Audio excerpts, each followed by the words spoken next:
All right, we are recording. 93.9 FM, KWSS, and streaming at kwss.org. It's the Danny Cutler Show. Hope you're having a good Tuesday morning when this is airing. Again, I have got a Zoom interview that I did yesterday afternoon, and so it sounds weird saying this right now because it actually is Monday. Yeah. But I'm very happy that my guests are here. I have got Scott and Jose here, and they are part of an awesome thing that I just discovered online, music for Rocky Point. And Scott, and I'm going to have them both introduce themselves. So we'll start with you, Scott. Hi, I'm Scott Scriber. I created the musicforrockypoint.com campaign between Jose and I. We actually started it only 2 weeks ago. And we're lining up several bands to bring you some live streaming music in support of the people in Rocky Point. Woohoo. Jose? Oh, hey, hi, good afternoon or good morning. My name is Jose, and I'm proprietor of Blue Bar in Rocky Point, Mexico. And, thanks to Scott and people like him and yourself, Danny, we're able to get to get to the needs of the people down here in Rocky Point, and also to help promote some of the bands, because above all, that's what we're here for, right? Also, is promote the bands aside from helping out some of the less fortunate here in town also. Yeah, definitely. So, Scott, how did all this come together? What started Music for Rocky Point? Well, it started off being we wanted to help the staff of Boo Bar because since the COVID crisis has hit, Boo Bars, they had to shut, just like everybody else, they've had to shut down completely. And then when they did open up, tourism down to Rocky Point completely started. So Jose and I and his staff and I have had a relationship for many, many years. So we decided to try and come up with something to do a GoFundMe, a community fundraiser to bring some money down to the staff of Boo Bar. And it quickly grew into something a lot larger because of the fact that we were getting musicians, local musicians who have played in Rocky Point, that are also familiar with Rocky Point, not just Rocky Point, not just Jose, but Rocky Point in general as well. And the next thing you know, we have upwards of 25 bands now that have played down in Rocky Point at one point or another, contacting us wanting to do their live streams as well. The musicians have been itching to get their music out there, and now, not only are we doing this fundraiser for Rocky Point, but we're also providing an avenue for the musicians to keep their music going and get their music promoted out to some more eyeballs for them. Yeah. So what is your connection to the community? Is it just Boo Bar or local music listener? How do you fit in? It's my second home. I mean, it's not really a connection. It is literally my second home and has been. My wife and I's second home and has been about 20 years now. We've always gone down and supported the community. We used to go down 2 or 3 times a month. I'm fortunate enough to have a career that allows me to work remote, so we can go down there at any time. And so our connection that's our home. Okay. So and we go to more than just the tourist places. We've been out to the barrios. We see the poverty. We know Rocky Point, and I think that helps in my enthusiasm and my passion and trying to really make this thing work out for everybody, both the people at Rocky Point and the musicians. Sure. It must be rough right now not being able to go down there. Yeah, it is. Go ahead, Jose. Go ahead, Jose. No, I mean, yeah, it's definitely rough. The people in the Phoenix area are feeling it just as rough as we are. We've been going through this now for 4 months, going on 5 months, and it's been a task, no doubt. It's been very difficult, and we just keep chugging along. And thank God, there's people out there like Scriber, Scott, and there's many people out there like them. And they've always been very humble, and they've always been very gracious throughout the community. So now here it comes, stemming off of that idea, is how can you make this idea grow and also involve others? So here comes Scott Scriber with this brilliant idea, and people are just jumping on this bandwagon. And it's amazing just to see how many people are doing it just for the love of it. Yeah. And I guess that's just feel good feeling all the way around. And it's just incredible how many people have really touched so many hearts down here, and how many people are so gracious above all, about the help that we're receiving from from people, from Americans, from foreigners, or from our northern neighbors, our sister cities. And Scott's like I mean, I've known Scott for several years, and thanks to him, he's the one that introduced me to the Black Moods, and one drunken night at the Blue Bar. And ever since then, I've never been the same. I've been in love with Josh, Chico, and now Jordan for several years, and it's been very good. So this idea there is no end to this idea as of now, and I know Scott and I talked about it yesterday, and we'll see how far it goes. Yeah. And definitely promoting the music part is a huge part of it as well.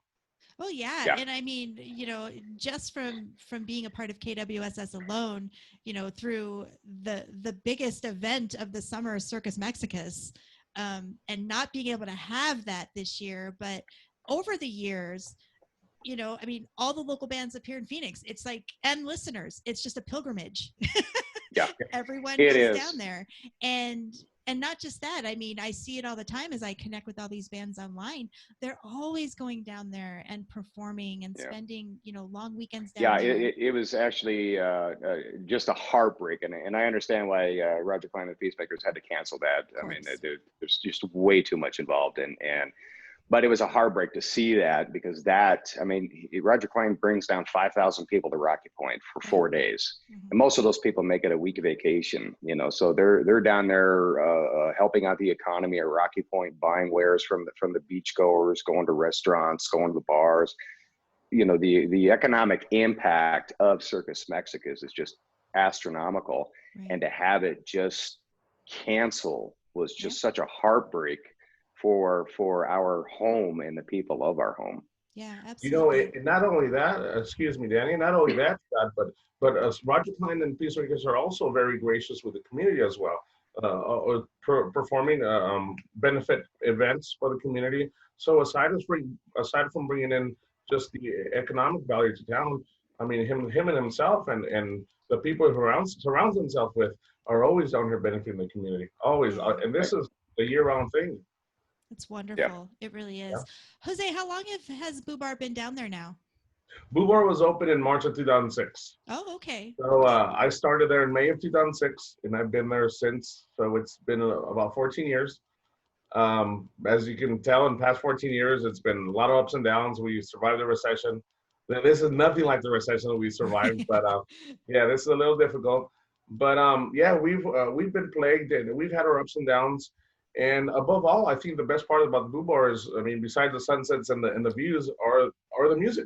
Yeah. It's the music. We've had live music in there since 2008, and we brought down bands from anywhere from California to from New Mexico, Arizona, of course, Phoenix, mostly from the Phoenix area, but from all over the world, from all over the place. And it's been really detrimental to sit around and on a Friday and Saturday night, and there's no live music.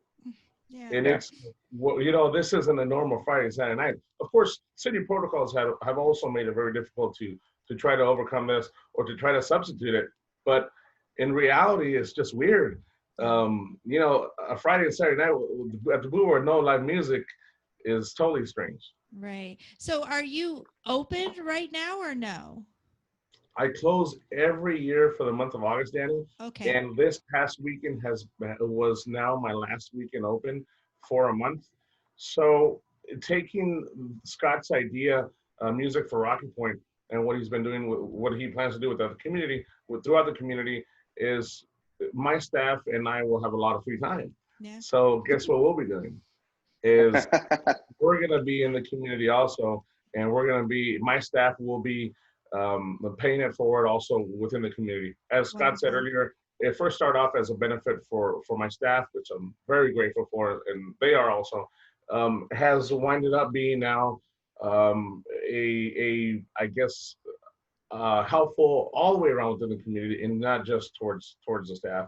And they too will pay it forward and somehow contribute it to the community, whether it's bagging groceries or there is a DARE program here in town, and they just wanted to open up another office. So there you go. They'll be painting, they'll be remodeling.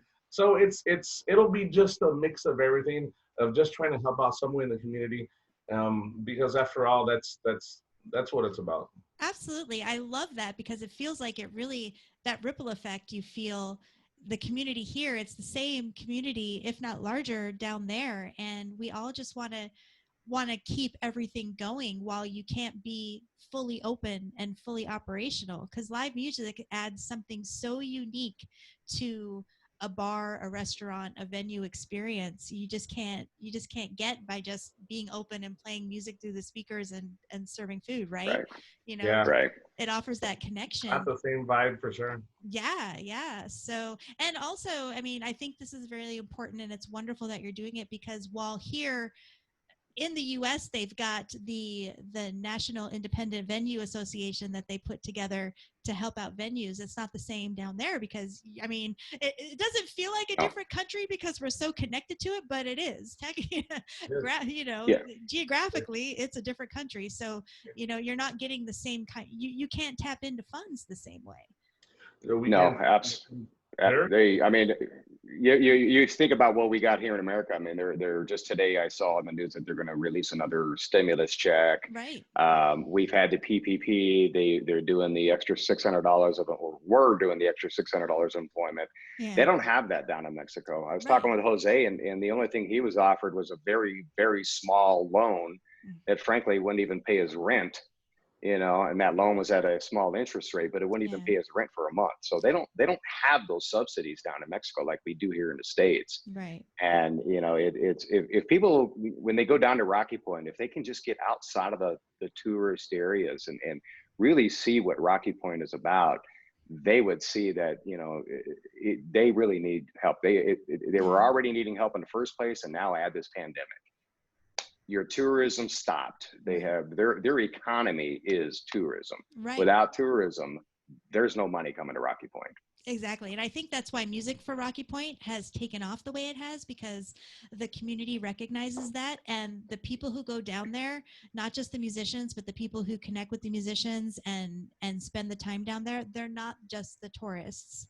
They're the ones who really do know Rocky Point and appreciate it for the area that it is beyond the tourist points. So I think and that's why there's also consistently new people coming down. Yeah. And to greet them and to be able to see the faces they make whenever they leave, and I'll be back, and I never thought it'd be this way, and it's just a really, really good feeling overall. You know that person you're gonna see again. You know you just gave them an experience unlike any other, and they'll be back.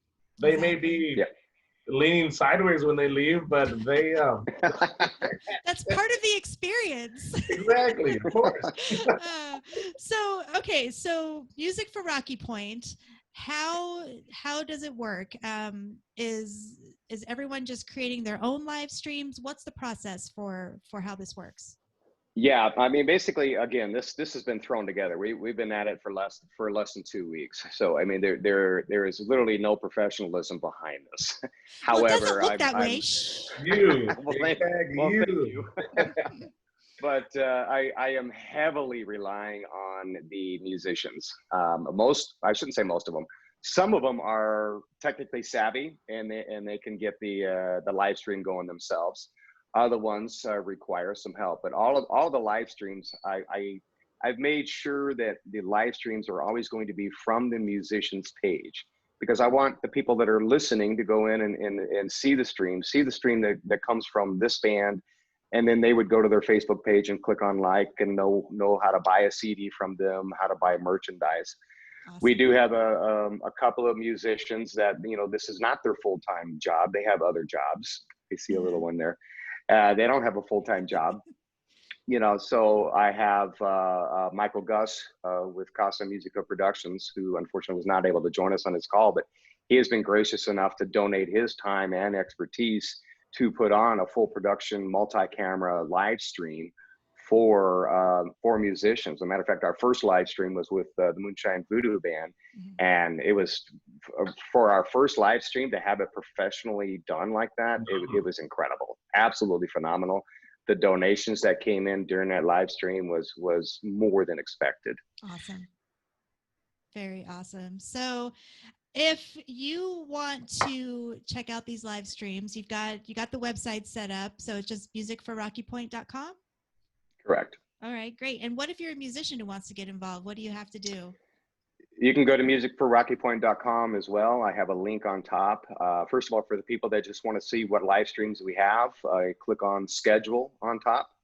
And for interested artists, that's the link, is interested artists. And there'll be some information on there, what we're doing this for, why we're doing it, as well as some contact information.